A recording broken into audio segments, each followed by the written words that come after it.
F1 returned to sunny Spain for round 5 of season 5, and it was Fernando Alonso who got onto pole position with an impressive result in qualifying in the newly upgraded McLaren Honda. McLaren making 3 upgrades coming into today's race, upgrading the chassis weight, fuel consumption, and the engine power on their car, looking to try and return to the front of the field. And it looks like the McLaren-Honda partnership is really starting to work now, with Jenson Button also making it into the top 10 qualifying in P6. McLaren-Honda weren't the only team to bring upgrades to the Spanish Grand Prix. Red Bull also upgrade their car, reducing the drag as they've been really struggling in a straight line so far this season. That seemed to have helped Daniel Ricciardo in the Red Bull as he qualifies on the front row alongside Fernando Alonso. But it was the same problems for Hayden Gullis in qualifying all the way down in 17th place. But he has said in interviews that this is a circuit that he does not like, he has struggled with over the course of his career. His best result at the Spanish Grand Prix so far is a 16th place, so he'll be looking to try and improve that here today.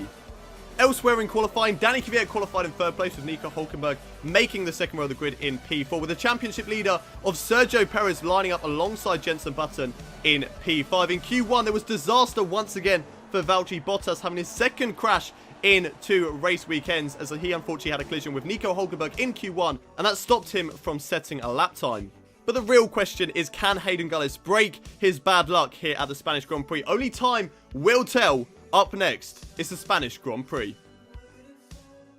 What is up, people, and welcome back to part 89 of my F1 2016 career mode here at the Spanish Grand Prix. Probably my least favourite circuit on the whole entire F1 calendar. Our best result here so far on F1 2016 has been a 16th place. So I'm not exactly setting the bar very high for today's race, but we have qualified way down the field once again in 17th place. We seem to make a bit of an improvement last round at the Russian Grand Prix, but unfortunately we've taken a step backwards, even though we have made upgrades before today's race. So unfortunately qualifying down 17th place, not exactly where we want to be going into today's race. But there is Felipe Massa. Fernando Alonso is today's pole sitter. So a great result for both McLaren drivers getting into the top 10. So before we get into today's race, let me run you through the starting order for the Spanish Grand Prix. Fernando Alonso starts in pole position at his home race after McLaren Honda bring a few upgrades to the Spanish Grand Prix, really helping those guys out. Daniel Ricciardo benefits from the upgrades that we brought to the Spanish Grand Prix as he qualifies in P2. Danny Kvyat in 3rd, Nico Hülkenberg qualifying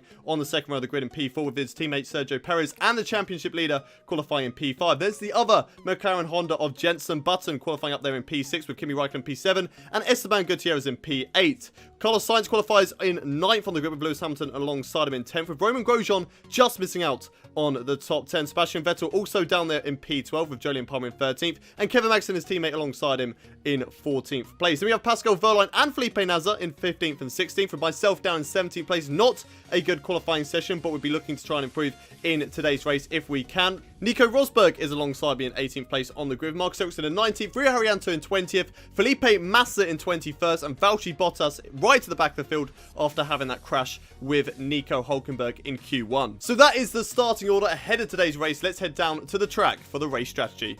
Race strategy then for the Spanish Grand Prix, and the team want me to go for the mediums and then the hards, just a one-stop strategy for today's race. But I have done this strategy over the last 4 races that I've done at the Spanish Grand Prix, and it has not worked out for me, the best result being a 16th place. So I'm going to take a little bit of a gamble, and I'm actually going to go for the softs, the mediums, and the mediums. And that's going to be our race strategy for today. Let's head back to the grid for the Spanish Grand Prix. Here we are then, all lined up on the starting grid for today's race as the lights start to come on. It's 5 red lights, it's lights out, and away we go for the Spanish Grand Prix. It's an okay start compared to the Sauber of Felipe Nasr in 16th place, but it's a lightning start there for the Manor of Rio Haryanto, pushing Felipe Nasr down the straight as we go down in towards turn 1. Very late under braking, putting myself right on the tail of Pascal Wehrlein as we go in towards turn 2. Side by side at the moment with Kevin Magnussen. Try and have a look around the outside of the Manor and Sebastian Vettel through turn 3, but unfortunately not able to find a way through there just yet. Yellow flag is out, so I'm unable to make an overtake on Kevin Magnussen, but it's now gone green, so I can try and have a little look around the outside of turn 4. Side by side still with the Renault driver of Kevin Magnussen. Can we do anything there? Not quite. We're going to have a look up the inside in towards turn 5. Put myself right behind the Manor of Pascal Wehrlein through turn 5 as well. Nice move there on Kevin Magnussen. We have a look behind Pascal Wehrlein right now. Can we get through? Not quite able in towards the chicane. We're just going to have to wait and hold off for a little bit. We may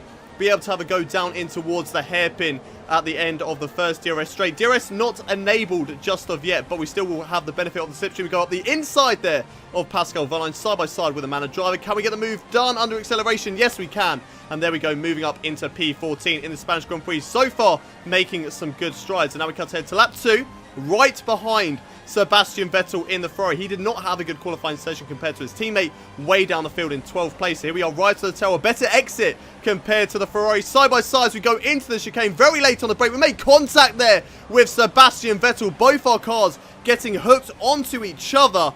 And unfortunately, it looks like the yellow flag has been brought out. I think Sebastian Vettel may have gone off the circuit. Hopefully, we get a replay of exactly what happened there. But we have been moved up into P13. So we have a look at a replay of what's happened at the start. So watching on board at the sort of back markers, I think we're watching on board with Nico Rosberg there at the back of the pack. He's going 3 wide with a Manor and a Sauber as well. As we go through turn 3, the long sweeping turn 3, there's contact there made with him and the Sauber, I think, of Felipe Nasr. Is that, or is that Marcus Ericsson? I think no, it must be Marcus Ericsson as he started just behind Nico Rosberg. Let's have a look at another replay, this time on board with the Mercedes driver of Nico Rosberg. So we go side by side with the Manor and the Sauber. Then the Manor gets past him on the right-hand side. So where was the contact made? Oh, I see, okay. With the Williams of Felipe Massa just coming through into turn 3. And Nico Rosberg not really realising that Felipe Massa was going to be darting up the inside there as he turned in for turn 3. Made contact with the Williams and that pushed him out wide into Marcus Ericsson's path. Let's have a look at replay. On board now with Marcus Ericsson. There we go. Marcus Ericsson literally having nowhere else to go and unfortunately just goes straight into the side of Nico Rosberg.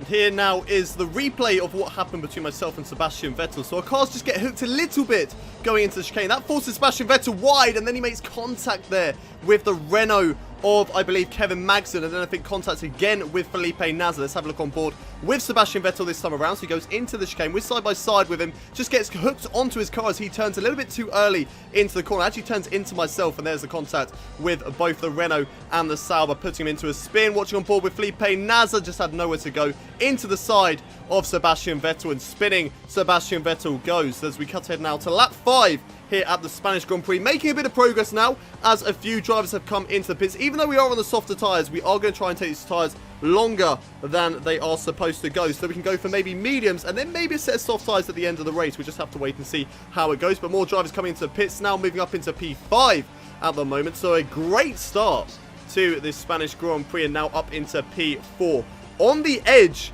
of getting into a podium position as we cut into lap 11 now. So we've taken these tyres for 11 laps in this Spanish Grand Prix, and will we be coming into pits now? Yes, we do. We finally decide to make a pit stop in this Spanish Grand Prix. There's a few guys piled up behind us, so they're going to get past us as well. We should probably drop quite a bit down the field, but as the pit stops progress throughout the race, we should be able to make those positions back up and see, hopefully, try and get into a points-paying position once again. Yet to score a single point at the Spanish Grand Prix in F1 2016. So hopefully we can do that here today. But we're going to come out in 17th place. It is bad at the moment, but we are going to come out just ahead of Felipe Nasr. Oh, yes, we are. Just about ahead there of Felipe Nasr. 2.7 second stop from the Red Bull team. It's good, but it's not quite good enough, so hopefully we can improve on our second pit stop later on in the race. We cut ahead now to lap 14 as there's a few more guys coming into pits, including my teammate of Daniel Ricciardo, in fact. So he's coming to pit lane. So is Kevin Magnussen. We're just going to get out ahead of Kevin Magnussen, move up into P13 as well. We're on a set of medium tyres, so we're going to take these tyres quite a long way, maybe to around lap 22 or 23 or something like that. As we're now under pressure from our teammate of Daniel Ricciardo. He's on a different strategy than us. He's on the softer tyres at the moment. So we are actually going to let him through here. We're not really going to fight him too much. He's going to use DRS. He's going to use slipstream. He's faster than us anyway. He's going to pull over to the right-hand side, and it's going to be an easy move there for Daniel Ricciardo. So we're just going to have to settle for now in a 12th position, right behind our teammate. We're not really going to be able to go for the overtake back on him. He's on the softer tyres. We are on the medium, so we're not going to really worry too much. We are ahead of Kevin Magnussen still in 13th place. We don't really have to worry about the Renault driver too much. We cut ahead now to lap 17 as there's a few more drivers coming into the pits now. That's going to put us back up into the top 10 in 9th position. In fact, coming out just behind a driver, Fernando Alonso, in the McLaren Honda. We're going to get very close through turn 1, through turn 2, coming through back. Oh my god! Fernando Alonso going very slowly out of turn 2. If you remember back to season 4, that happened with Nico Hülkenberg, and we actually went into the back of him, losing our front wing, and there was quite a lot of controversy about that. This time, though, managing to avoid the McLaren Honda and moving up into 8th position for the time being. But that McLaren Honda, even though it is on the slower tyres, on the hard tyres, we know this a lot quicker than myself around this circuit. They've had some new upgrades brought to this track, especially at the helm of Fernando Alonso, one of the quickest drivers in Formula 1. He will surely be going on the attack very, very soon. As we go down in towards the hairpin now, the second DRS zone. Fernando Alonso on the left-hand side. Are we going to try and fight him around the outside? I'm going to try it. Very, very close with Fernando Alonso, brushing wheels there. But Alonso does manage to make his way through, and he will take back that 8th position from us. We're going to have to settle for P9 for the time being. But are we going to be coming into the pits any time soon? In towards the final chicane now. Still on the tail of Fernando Alonso. Oh, cutting that corner quite a bit. They're losing the back end a considerable amount, having just to sort of take the escape road. But it's not really going to affect us too much, as Fernando Alonso is way up the field. So we're not even going to be able to catch up to him down in towards turn 1. We are catching up a little bit, but not really enough to go for the move. We do overtake a few drivers coming into the pits there, including Jenson Button in the other McLaren. We know those McLarens are quick, and right on cue, there is Jenson Button on our tail here on lap 22, going through the final chicane. Hopefully this time around we can actually make the corner okay, which I think we did. And now Jenson Button on our tail here on lap 23. We'll be trying to go for the overtake down in towards turn 1. We're not going to fight him too much like we have done with Daniel Ricciardo. Just going to follow back in the slipstream. Maybe have a look around the outside down in towards turn 1. Can we do it? Yes, we can. Round the outside there of Jenson Button, side by side through turn 2. But unfortunately, the better grip that he has got on those fresher tyres gives him the advantage through turn 3. And unfortunately, we're going to have to settle back for 4th place. But that is still a fantastic result. If we can stay in this 4th position, that will be an amazing result for us here at the Spanish Grand Prix. As we come down in towards the final chicane once again, we've got quite a cluster of cars right behind us at the moment. We are now deciding to make our second and final pit stop here at the Spanish Grand Prix, pitting from 4th position. So that's going to put us way down the field. But hopefully a few more drivers do have to make pit stops so we can work our way back through the field once again. We're going to be on the softer tyres. We're going to be on the quickest set of tyres, settings for fast lap times. So hopefully we can come back. This is a 2.2 second stop there from the Red Bull team. A good pit stop from Red Bull. Much better than the pit stop earlier on. And we are going to come out in P16 at the moment, just behind the Toro Rosso of Danny Kvyat, who is not having a good race at all here at the Spanish Grand Prix. He's only in 15th place. We'll be looking to try and catch up to Danny Kvyat within the next couple of laps. Hopefully we can do that sooner rather than later, as here we are on lap 26 now, caught up to the back of Danny Kvyat, using the DRS and the slipstream down in towards the hairpin at the exit of the second DRS zone, braking very late. That's going to put me right on the tail now of Danny Kvyat. A good exit out of the hairpin in towards this tight and twisty section of sector 3, putting our car so close onto the back of that Toro Rosso. Can we think about going for a move down in towards the chicane? Not quite able to do anything just of yet. Going to take it nice and easy through the chicane, try and get a great exit off the final corner to use DRS and slipstream to try and get the overtake down in towards turn 1. Here we go on Danny Kvyat. He's much quicker in a straight line compared to our Red Bull car, but using DRS, it is enough to go for the overtake up the inside. There we go, got the job done before we've even got to the corner, and we move up into P15 now, hunting down Kimi Räikkönen in the Ferrari. As we cut ahead now to lap 28, watching on board with Felipe Nasr, who has had an engine failure here at the Spanish Grand Prix. The first DNF of today's race has gone to Felipe Nasr. That's going to be really, really disappointing there for the Sauber driver, pulling over to the side of the road. And that's actually brought out the virtual safety car here at the Spanish Grand Prix. So the virtual safety car has been deployed here on lap 28 of the Spanish Grand Prix, just as we're trying to catch up to Kimi Räikkönen. So that's a little bit disappointing, but even with the virtual safety car, we have still been able to catch up with Kimi Räikkönen, even though we were still green on the Delta, which is really, really good news. And now using DRS, using slipstream down in towards the hairpin. I don't think we're going to be able to go for a move just of yet on Kimi Räikkönen, who's currently running in P14 at the moment. Looking to possibly go for a move very, very soon on the Ferrari driver, like we did on Danny Kvyat, just putting our car very close to the gearbox of that Ferrari car in towards the chicane. Now, can we get a good exit off here? Yes, we can. And up the inside of Kimi Räikkönen into the chicane out of nowhere, going for that overtake. What a move on Kimi Räikkönen. What a move that was, as the yellow flag has been deployed. Not too sure why that has come out. Hopefully we get confirmation of that later on in the race. But now we're getting re-overtaken by Kimi Räikkönen and Danny Kvyat, just showing you the lack of pace that we have in this Red Bull.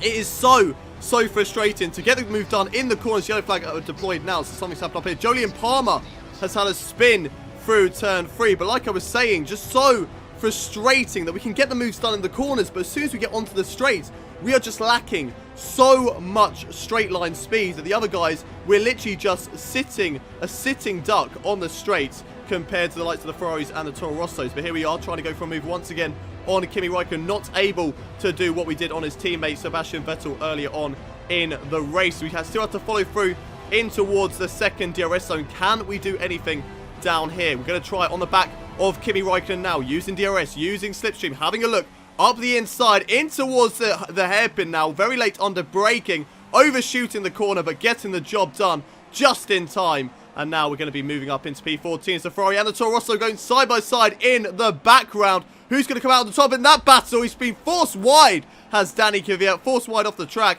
And Kimi Räikkönen's going to hold on to P15. So let's have a look at a replay of what's happened to Julian Palmer down in towards turn 3. Goes side by side with a McLaren of, I think that is Jenson Button at the moment. Side by side through turn 2 into turn 3 now. And there's just a slight amount of contact between him and Jenson Button, but it's enough to push him off the circuit and put him into a spin. Let's have a look at another view on board, this time around with Julian Palmer going side by side down in towards turn 1. Julian Palmer goes for the overtake up the inside, holds it around the outside of turn 2, and then into turn 3. What exactly happened? Does he just drift out wide? Yes, he does. He just clips the rear end of Jenson Button, puts himself into a spin, and unfortunately that has been his race pretty much over as we've now overtaken him. That helps us move up another spot though, up into P13 I think we are now. And now we're under pressure from Danny Kvyat going down in towards turn 1 here on the final lap of the Spanish Grand Prix. Going down in towards turn 1 now. Very late under brakes there compared to Danny Kvyat, banging tyres through turn 1, getting the job done through turn 2, and still holding on to P13. It's probably not going to be any points in the Spanish Grand Prix, but for us, it's still going to be our best result at this circuit so far, which is a huge achievement, seeing as I really struggle with the Spanish Grand Prix. But let's not focus on our race. It is Fernando Alonso who comes through the final corner now. The McLaren Honda bringing upgrades to the Spanish Grand Prix. It's done them wonders here today as Fernando Alonso comes across the line to take the win here at the Spanish Grand Prix. A great result for the Spaniard at his home race. A fantastic result for the McLaren Honda team. And now we're under pressure from Danny Kvyat here on the final lap. He goes around the outside in towards the hairpin. We hold the inside line, force him out wide in towards the final couple of corners now. Jenson Button comes home in second, making it a McLaren 1-2. Great result there for the McLaren team. A 1-2 at the Spanish Grand Prix. Sergio Perez coming in third and Nico Hulkenberg finishing in fourth. But let's focus on our race still. The job is not done. In towards the final chicane, losing the back end all over the place. Danny Kvyat still very much on our tail through the final corner. It looks like no, we won't. We've lost the back end into the final corner. Danny Kvyat comes across the line, and I think he just about beats us for 13th position. Yes, he has, and unfortunately, we have to settle for 14th place here today.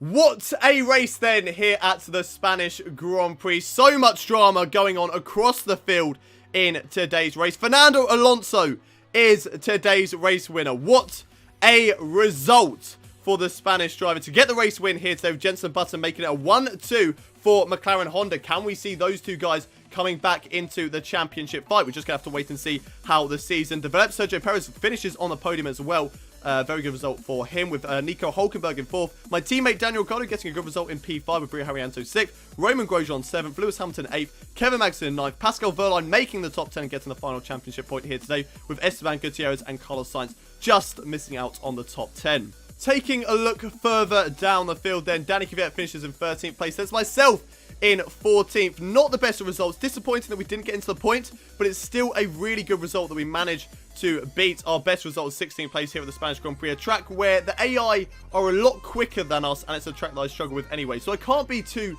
disheartened with that 14th place, but we do need to bounce back at the Monaco Grand Prix to get into the points. Sebastian Vettel, he finished in 15th, with Jolyon Palmer 16th, Kimi Räikkönen 17th, Valtteri Bottas 18th, Felipe Massa in 19th, there's Nico Rosberg 20th, Marcus Ericsson in 21st, and Felipe Nasr being the only driver to not finish. This is how this result then affects the Drivers' Championship. That's 2 races in a row that we have failed to score any points, and there's now a 48-point lead between Sergio Perez and myself. We're still in 2nd in the Drivers' Championship, but only by 1 point over Nico Hulkenberg. So it looks like the battle is to continue between myself and Nico Hulkenberg, with Fernando Alonso now catching up in the championship battle as well. But it looks like it's Sergio Perez's to lose. He is absolutely killing the Drivers' Championship at this stage, but there is still a long way left to go. We're only into round 5 of Season 5, so there's still a long way left to go in this season. And finally, taking a look at the Constructors' Championship. Unfortunately, we've lost out to McLaren Honda after they got that 1-2 here today, but there is only a 1-point gap between our 2 teams. So we can bounce back next time around at the Monaco Grand Prix, which did a good result from myself and from Daniel Ricciardo to try and catch up to those guys. Force India, just like Sergio Perez, are killing the Constructors' Championship at the moment. It looks like it's going to be a battle between the best of the rest at this stage of the season, but there are still a lot of races left to go, so anything can happen. But that is it for today's Spanish Grand Prix. If you have enjoyed the episode, don't forget to smash a like on today's video. Subscribe to the channel if you haven't already done so, and also share this video with your friends. And I will see you next time at the big one, the Monaco Grand Prix. But until then, it's goodbye from me.